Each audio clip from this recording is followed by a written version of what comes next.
What's up, guys? So today I'm going to be teaching you guys the instructions that I use for the 4-3-1-2. It's going to be for each position on the field, so I hope you guys enjoy this video. So for the right backs and the left backs, center backs, basically your back four, I always leave them on stay back while attacking, and the reason why I do this is because you honestly don't want your players to push up that much, like at all, if anything.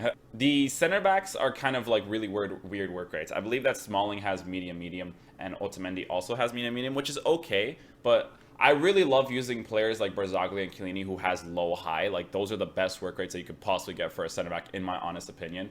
Fullbacks, you honestly sometimes can't do much about them because usually the best fullbacks in the game are the ones that have high-medium work rates. If they had high work rates, it would be so much better, or even medium-high. That'd be amazing. But a lot of the fullbacks that you get in this game usually have high-medium work rates, so stay back while attacking will make them defend more than make them attack, but they will still attack because they have high attacking work rates. Azpilicueta has medium, so he won't do it as much, but he will still do it because he has the medium work rates. On midfield, the only thing that I do is to tell my players to stay back while attacking and stay on the edge of the box for the crosses. And the reason why I do this is because if someone wants to go on a counter against me, I want my players to be at least outside the 18-yard box rather than them being inside the 18-yard box.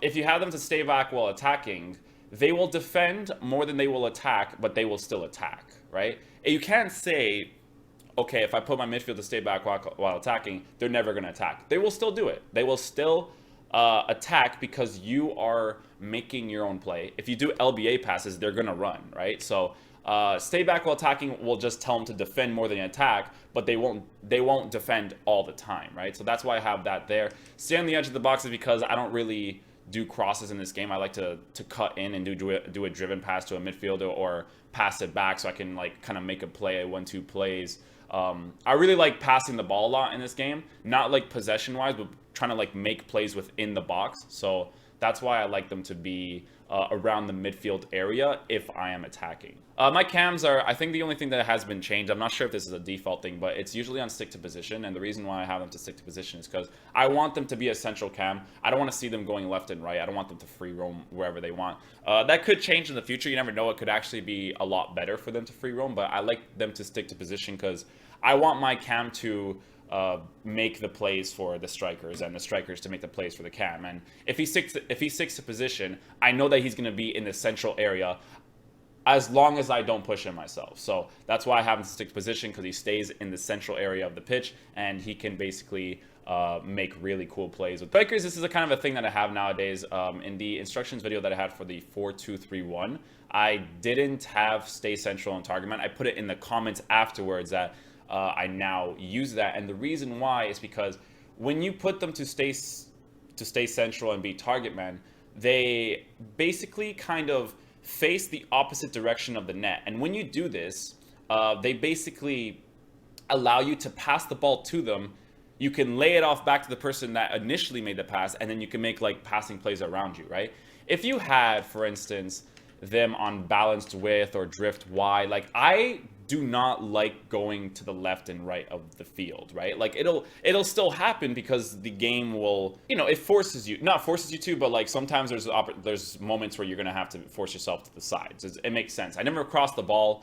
Honestly, it's usually just triple tap X's, not like normal lob crosses or anything like that. But the strikers, it has to be stay central and target man, because I can basically predict what kind of play I want to make rather than them being like balanced attack where they will sometimes get in behind and all that stuff. I personally don't want that. Like, I want them to stay where I want them to stay so I can make my own play and basically not have them just do random stuff that I don't want them to be doing. They still do these random runs because they have high attacking work rates, right? So the runs are still being made, right? But they're just not being made as often, right? Because I have them on target man. Target man is great because they will still be those type of players that like you want to lay the ball off to, but they will still make their runs if they have to, because their high attacking work rates will basically force them to make runs at certain occasions. It's very basic. You guys have to really focus on the work rates of the players. Work rates makes a huge difference. Don't go into the mentality of like, okay, I have this player to stay back while attacking. He's going to stay back while attacking every time I attack. That doesn't work like that. Ramirez will still push up. because he has high attacking work rates as well as high defensive work rates.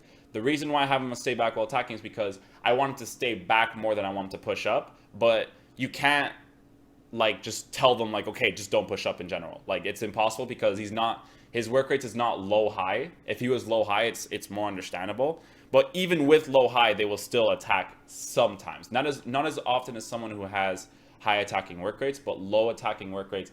They would do it like sometimes, but not as often as a high attacking work rate. So work rates are super important.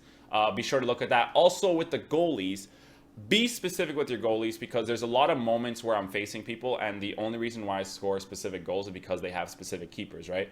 The way I kind of see it is that players like Courtois, Neuer, tall keepers. I think De Gea is also tall and a very good keeper. I personally like keepers that have the long throw trait as well. So if you're tall and you have the long throw trait and you're also very good in terms of actually being a good goalkeeper, then you're already sold in my team. Like you're gonna be my squad. I have Peter Cech, I have Thibaut Courtois, Handanovic, and I think that's it. Oh, I also have Neuer. So those are the goalies that I use because they have long throw, they're good goalkeepers, and they're tall, right? Don't get players like Tim Howard and stuff. Like they can play well for you, don't get me wrong, but I wouldn't do that myself. So I would also look at the goalkeepers if you guys are wanting a goalkeeper that doesn't like screw you over, basically.